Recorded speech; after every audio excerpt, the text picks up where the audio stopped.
I would tell you a little bit more about the report. That's actually my business, but I'm actually not going to do that because if I do it very well, you're not going to want to read it. You'll know everything about it. So I will try to give you a reason why you should read it. The first reason is that this is not the whole report. This is just an introduction and an executive summary. The whole report is about 180 pages of it. So that's really, really good reason to actually read it. It's very detailed. Now, I had the privilege coordinating the process of production of this report to have to read it about 100 times more than I would have liked to. But it was really wonderful because I read it as not as a person who was coordinating it, but I actually read it as part of its target audience, as an activist. I found myself looking at and reading this report to see what it can tell me about how to do my work as an activist in my country. I come from a country that had its own anti-LGBT propaganda law before they even became trendy. Up to 2001, Romania had a law that specifically criminalized proselytism, propaganda of same-sex relationships, and any form of association in support of same-sex relationships. And these are the conditions under which I, as an activist, was doing my part in Romania. Fortunately, we don't have these laws anymore there, but even up to this point, we still have politicians that basically deny support and produce speech and language against LGBT causes by using excuses such as protection of children. And who here has heard this, I don't know, excuse being used by politicians or by opinion leaders? Okay, so protection of children. How about protection of cultural traditional values?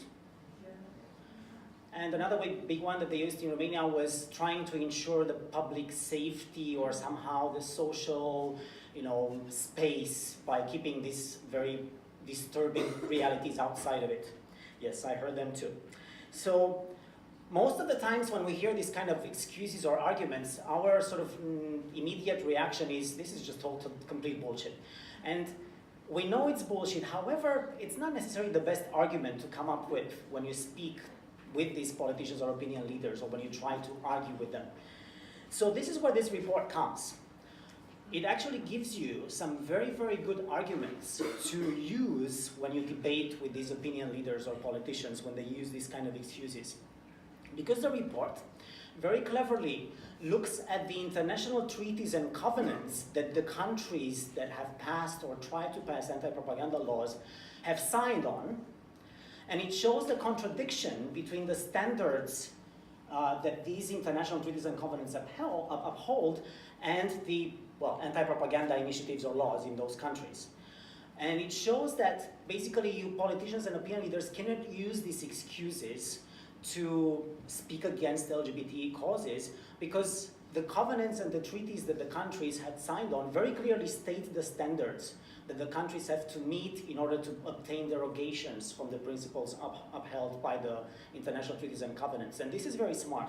So basically, for me as an activist, if I go back home and I'm going to another talk show or news thing where I'm faced with a politician or opinion leader that speaks against LGBT people, I can use this argument and tell them, as long as this country had signed on these international treaties and conventions, you cannot use such lame excuses as protecting children, because this particular international treaty speaks about the right of children to be informed, to have access that can allow them to have a full, fulfilled, and healthy life. So this report shows a lot of this contradiction, and it's really good. Read it. It doesn't have complicated legal language that most of us are scared of. Not all of us, but most of us are. So it's just a good idea to look at it and build these kind of arguments. So I just want to thank you for coming, and I want to encourage you to help us to promote this report. It's been produced, but we have to make it known. Okay, so I would really ask you as a favor to help us just spread it out there. Now, I said that I'm from Romania, but we actually have people coming from two countries that have been covered by the report, Kyrgyzstan and Russia, so I'm going to invite my activists, very brave and really nice but sweet but fierce activists to come forth. Thank you.